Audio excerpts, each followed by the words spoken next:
On day 11 at 11:15 a.m., the fire alarm in the building is triggered again.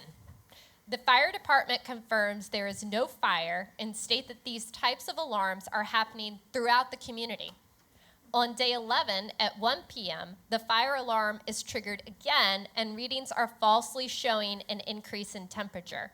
Some staff refuse to evacuate. On day 11 at 1:15 p.m., an email is received demanding payment of Bitcoin equal to 10% of the company annual profits. The email threatens additional loud and disruptive events if the ransom is not paid. On day 11 at 3:15 p.m., the sprinkler system in the building lobby is activated. Facility staff determined significant water damage occurred. On day 11 at 5 p.m., a local TV news reporter contacts senior staff. They state they are investigating a rash of these type of events in the community and say that the fire departments are being heavily taxed. The reports say staff have already confirmed the incident. And the exercise continues. This is the start of the second operational period. In a real incident, the responders working in the first operational period of the ICS for ICS team have briefed their replacements before leaving their post. The first task is to review the priorities and objectives to determine if any updates are needed. Some content will be repeated because a new group of responders has just arrived to take over managing the ICS for ICX activities. For this exercise, the players from the first operational period will continue to play their roles for the second operational period. I facilitate this meeting, also known as the strategy meeting, and typically present any proposed changes as draft objectives for the incident commander's consideration. I didn't propose any changes or additions to the initial priorities and objectives. The incident commander is going to identify any and/or review response priorities, constraints, and other incident objectives. So as the incident commander, once again, it's my job to ensure that the objectives that drive incident response operations are clear to everyone in the ICS for ICS organization, and they know what needs to be accomplished. I agree with Mr. Gay, who's playing the Incident Planning Second Chief version 2, that the priorities for the incident haven't changed, and that the emphasis is going to be life safety, incident stabilization, and property and environmental preservation, just like last time. The current and planned objectives for the incident are noted in an ICS 202 incident briefing form from the first operational period, and they have not changed, right? The discovery of ransomware kind of falls under that last objective that's on the list, right? So we're going to review these objectives at the Command and General Staff meeting, and I'll update the objectives as needed based on these changes, but we're going to move forward with what we have so far on the thing for the last operational period. This is the Command and General Staff meeting for Operational Period 2. Some reminders, this may be the only time the Command and General Staff are in the same room during this operational period. The goal is for everyone on the team to work together and be on the same page. There must be no unanswered questions or ambiguity after this meeting. I'll start an ICS 233 Incident Open Action Tracker for this operational period. Mr. Bristow, as the IC, would you like to make any opening statement or provide any additional information? Thank you, and thanks everyone once again for being here for this operational period. Recognize that there's some confusion going on with the discovery of ransomware, so if there's any questions anyone has, please don't hesitate to ask them. We need to make sure that we're all good as we leave this meeting and all on the same page, so do ask questions. Thanks. Mr. Bristow, as the IC, do I have your permission to continue with the same provisions as my colleague in the first operational period has, specifically to prepare and release messages and make statements without clearing each media contact with you first? I will continue to work with corporate public affairs on messaging and will obtain the appropriate approvals before issuing any. Yep, you continue to have my approval for that, and working with corporate as well as also please continue to disseminate those messages to the entire team when they're completed.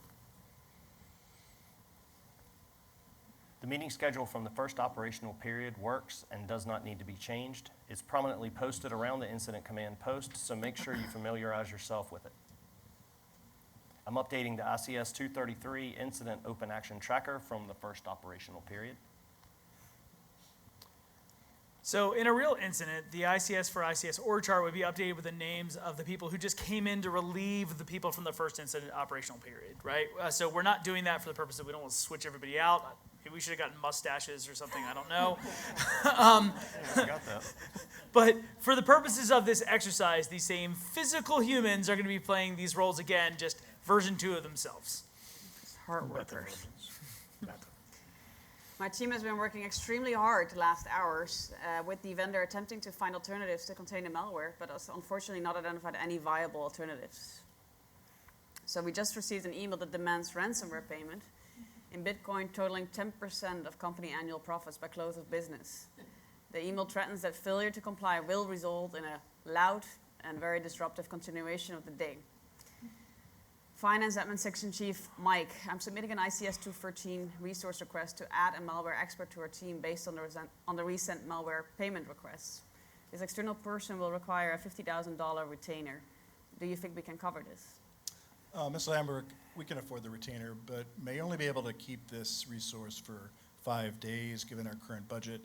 When you submit your ICS 213 resource request, please estimate the number of operational periods you'll need the resource. So I can review this with the incident commander in case he needs to ask the crisis management team for more money.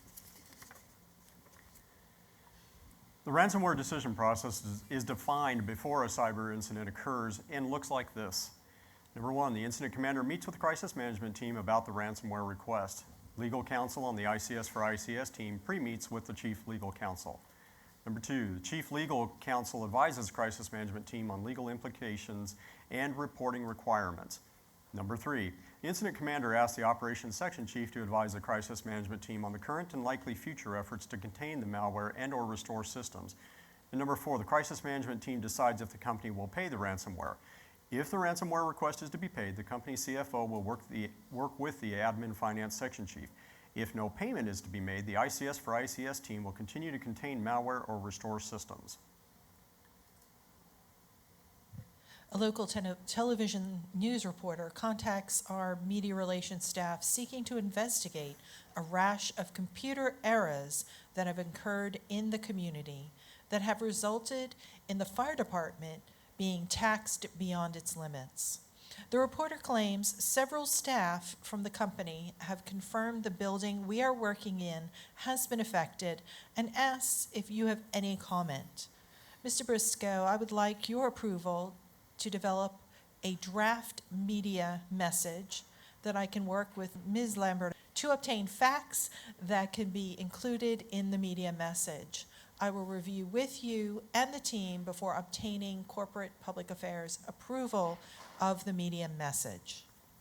So I approve you developing this media message with the corporate team as well as the ops section chief, Ms. Lambernick, to get the content correct in the message, and please do make sure that they get passed out to the entire team for further review. As the safety officer, I once again will shadow Operations Section Chief, update or create a new ICS 215A form to mitigate possible safety concerns I may see in a draft tactical plan. To take one step out of the script, as a safety officer, I heard the trigger word in one of the previous slides. I heard the word loud and disruptive day.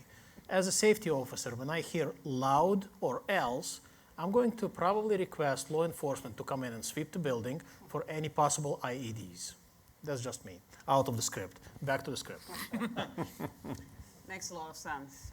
Thank you for that additional thought. And I'll manage this meeting and present the updated draft tactical plan to garner support from the safety officer, the planning section chief, the logistics section chief, and the admin or finance section chief. So after I review my updated plan, the safety officer reviews it and updates the ICS 215A, pointing out any further safety concerns or ways to mitigate those hazards. While shadowing the operations section chief preparing for the tactics meeting, I've changed the ICS 215A as the heat in the room 315 could be a problem for the incoming malware expert. Based on this ICS 213 general message submitted during the first operational period, additional security has been deployed for this operational period to check on our responders and provide physical building perimeter security. We continue to have a volunteer EMS truck to the location that is on standby with crews rotated in and out. I want to share with you the status of the different divisions. So Division Alpha, if you remember, is the ICS system analyst. The company has been rotating them on our 12-hour operational periods. Then there's Division Bravo, the HVAC mitigation team, and they have one person on scene and another person has been identified for the next operational period. Then Division Charlie, which is the industrial control system repair team. They now have 3 people available, with 2 on the first shift and 1 person on the second shift. And lastly, Division Delta will actually be the incoming malware expert for the ransomware detected. They will arrive at 10 o'clock this evening. I updated the ICS 215 to identify where the malware expert will report and by what time they will be working.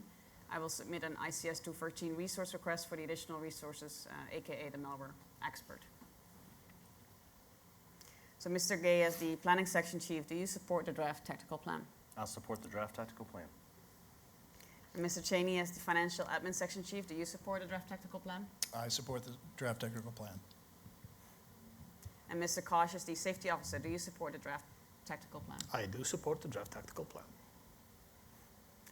Well, that was easy. Now that I've confirmed the planning section and admin finance section chief and safety officer support the tactical plan, I will request resources using this 213 or ICS 213 resource request form and submit it to the finance administration section chief at the direction of the incident commander. In the absence of the logistics section chief, the incident commander has requested that I take the steps to secure the resources we've ordered on your ICS 213 resource request. Perfect, then that concludes this tactical meeting. During this block of time, the incident commander may informally meet with team members and stakeholders to make sure everyone is on the same page. The IC makes sure the command and general staff members exchange information about the proposed plan to ensure all members are able to support the plan when presented at the planning meeting. All conflicts must be resolved prior to the actual planning meeting. During the time frame, the operations section chief will review the strategies, tactics, and organization. The ICS 215 operational planning worksheet must be finalized, and the operations section chief must coordinate and work with other team members involved in or affected by the plan. The safety officer must complete the ICS 215A, the Incident Action Action Plan Safety Analysis, and deliver to the planning section in sufficient time for the planning section chief to prepare a display version for the planning meeting. The planning section chief ensures the material, intelligence, resources, displays, and anything else requested that will be used or discussed in the planning meeting are prepared, displayed, and ready for presentation during this meeting. These preparations include posting the agenda, incident objectives, an updated map, the ICS 215, the ICS 215A, and any other forms requested by the command and general staff. This meeting brings together all ICS for ICS and cooperating agency team members to review the plan and obtain the support for the plan. The draft tactical plan was presented at the tactics meeting and support was garnered for those present. Support for the plan at the planning meeting should just be a confirmation that everyone is working on the same plan. Agency representatives are invited to attend so once again they can see the team's vision for handling the incident. The ICS analysts and the CERT continue to work together on isolating and containing the malware and attempting to determine the root cause. They have been unsuccessful so far, but hopefully with the malware expert coming in, they will make some progress. Now I'm going to review the incident objectives.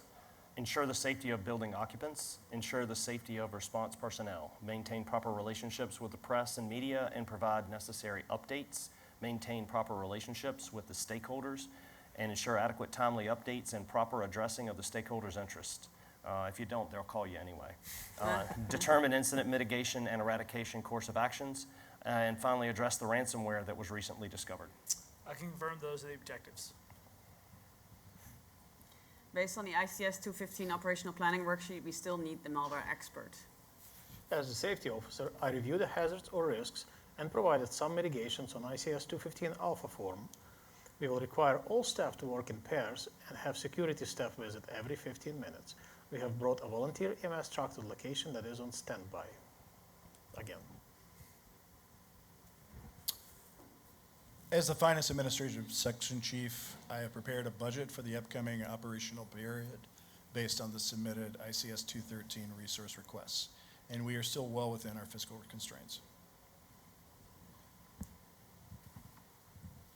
With IC's prior approval, I've worked with Corporate Public Affairs to draft and release this media statement to the public and the rest of the team. Now's the time I go around the room and ask each member of the command and general staff if they support the operations plan as presented by the operations section chief. Mr. Cheney, as Admin Finance Section Chief, do you support the plan? I support the plan as presented. Mr. Kosh, as Safety Officer, do you support the plan? I support the plan. Ms. Vandenherk, as Public Information Officer, do you support the plan? Yes, I support the plan as presented. And Ms. Lambrink, as the Operations Section Chief, can you support your plan as presented? Yes, I support my plan. As the Planning Section Chief, I support the plan. Now that the Command and General Staff have responded, I ask Mr. Bristow, the Incident Commander, if he approves the plan. I approve the plan. Now that the plan has been approved by the Incident Commander, I need all documents and attachments for the Incident Action Plan to the Planning Section no later than 2 hours from now so I can produce the Incident Action Plan and the Incident Commander can review and formally approve it. So thanks everyone for your continued work on this incident. I know that things are changing, but it looks like we've got a great plan to attack for this new operational planning cycle. Again, if you have any questions, please let me know. And once again, if anyone has to leave for any health or safety reasons, please let me know immediately. Adjourn this meeting. Command and General Staff members and appropriate unit leaders who have deliverables needed to complete the Incident Action Plan finalize their products and provide their completed documents and products to me within the time schedule I gave at the planning meeting. With the help of the other section chiefs, I assembled the Incident Action Plan components and personally checked for clarity and completeness. The Incident Action Plan covers every aspect of the response for the duration of the upcoming operational period. ICS 204 assignment list forms will be prepared for each division group supervisor and will list individual assignments for the respective teams. The plan must be completed and duplicated with enough time to hand out copies of the Incident Action Plan at the operations period briefing. This is just a reminder that the ICS 204 work assignment requires input from multiple people in the ICS for ICS organization. They include the Incident Commander, Operations Section Chief, Resource Unit Leader or the Planning Section Chief, Logistics Section Chief. The 204 optionally contains information from the Safety Officer, the Finance Admin Section Chief, Public Information Officer, and or the Liaison Officer. The changes to the Incident Action Plan include the updated date and time for the upcoming operational period on all Incident Command System forms in the IAP. Besides updating the date and time of the upcoming operational period, other forms with changes and updates are: since ransomware has been discovered, we've changed the last objective from operational period 1 and added a new one. The updated one is determine malware mitigation and eradication course of action. The new objective is develop ransomware response. The malware expert was added to the ICS 203 organization assignment list. The malware expert was added to the ICS 204 assignment list. Contact information for the malware expert was added to the ICS 205 Alpha Communications list. The malware expert was added to the ICS for ICS organizational chart under the operations section. And we're back to the operational period briefing where the Planning Section Chief presents the Incident Action Plan to the team and the responders. The operational period briefing communicates the decisions, planning, and preparation to the tactical supervisors. The briefing must be complete and efficient so the responders feel they are executing a logical, safe, and well thought out plan. At the conclusion of the operational period briefing and the breakout sessions, resources travel to their assigned work locations. An important step once they arrive at their work location is for each to meet face-to-face with the individual being relieved to receive a clear, current, and detailed briefing of all conditions at their assigned work location. Command and General Staff members check in with their staff, checking in on progress, addressing issues and concerns with an emphasis on solving those that arise, and they also prepare for their upcoming meetings. So once again, in this part of the cycle, I want to assess how we're doing compared to the last operational cycle so we can make changes, improve performance, and try and close out the incident. I'm going to meet with a variety of different people. I'm going to talk to them, ask them again what's working, what's not working. I'm going to talk a lot with the operations section chief and ask them to interview their division and group leaders, make sure that they're getting that feedback, and then ultimately talk to the general staff to see if there's anything that any comments they have to the situation. So when we grab all that feedback together, determine if we need to update the objectives like we did last cycle, strategies, or add new resources, team compositions as we did in the last cycle. So once again, the incident has not been resolved, so we start the planning cycle again. The assessment that we had last time is carried over. If there's any changes in that from the feedback we get from the staff, we can discuss those changes as a team and then prepare to go into the tactics meeting. So the incident commander meets with the crisis management team periodically to provide incident status updates and may ask the operations and finance administration section chiefs to present the status and updates in their sections. The incident commander may request the operations section chief to present a current status on containment and restoration efforts.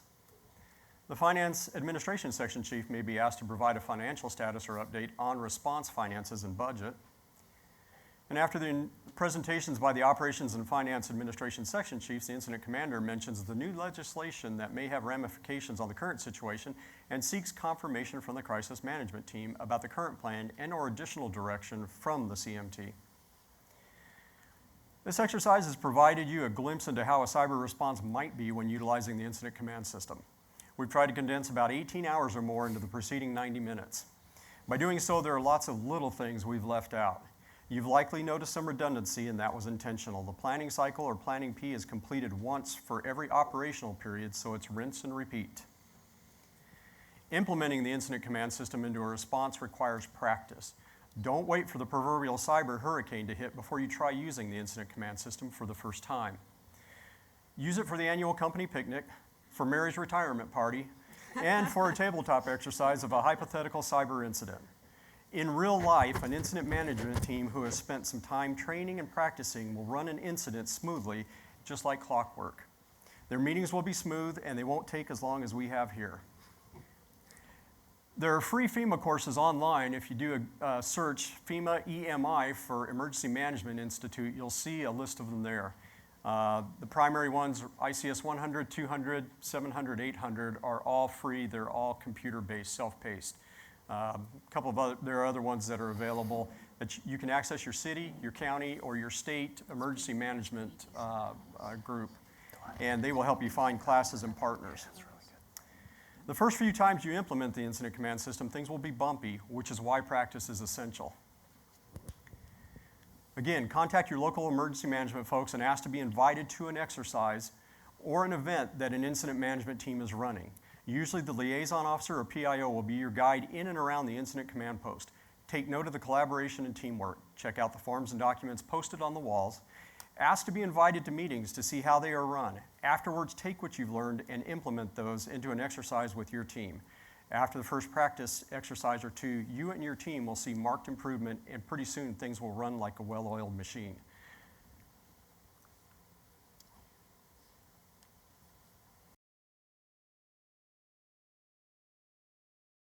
So with that, I just have two quick slides we're landing on, and it's just really to kind of give you all an update and tell you all where we're landing the plane on this, and hopefully to solicit and engage your support as well. So we will be conducting ICS for ICS exercises globally based on the exercise performed today. We have several people who have already volunteered to help host these exercises. Please volunteer if you're interested in helping to host an exercise for your country or industry sector. We are finalizing the ICS for ICS credentials process, which everybody's been asking, when and how can I get credentialed? I think I could be a PIO. I think I qualify for Ops Section Chief. I've done it. I just need to complete the FEMA courses. Complete the courses. Complete the courses. We want to ramp up again on credentialing. So all the credentials are running through the FEMA One Responder system. Thank you, FEMA. Thank you, DHS, for giving us an access to that platform. That's where your unique qualifications as an individual, with all your training, your experience, that's where all that is stored. That's your official credential that says, I am a Type 1 incident commander. This will allow people to obtain credentials to help perform specific ICS for ICS roles defined in the program. The ICS for ICS team will be working to expand the program to include more complex incidents. This will include Type 2 incidents that impact multiple assets and sites for a single company. ICS for ICS will be expanded to include mutual aid processes and other incident command capabilities. We need further help. We need your help. So first off, anyone in this room, thank you. Like this was just an idea. It was a dream. And all of us got together and said, we think that this could actually work. And now we have over 1,500 volunteers globally. I mean, this is huge. We never could have anticipated this because we feel it's the right thing to do. So please consider registering to receive the ICS for ICS newsletter. I promise we won't resell your email or anything like that. So you can follow our progress and provide input to shape the program. Host an ICS for ICS exercise or participate in one of the planned exercises. That may be one of the last steps many of you all needed to get credentialed was today, so thank you. The newsletter will share information about these exercises. We are looking for people to join the ICS for ICS team to help expand the program. We are also seeking people to present at various events to help others learning about ICS for ICS. I don't want to be the only one talking about this, and I'm not. Thankfully, Mark Ayala and others, they've been presenting at conferences. I've seen it. Get out there, spread the word, become an official ambassador. We need your help. And lastly, if you want to get involved, contact Brian Peterson. He's here. But I did just want to just close out and thank everyone for your help. Thank you for all the work that has gone into this. Those of you all, again, someone said, like, you put all this together. I didn't put any of this together. I didn't do the work. It was the folks up here on the stage that did all the work and the folks in the background as well. So thank them. Thank them for taking the effort this far. This concludes the S4 2022 ICS for ICS exercise. Thank you all so much.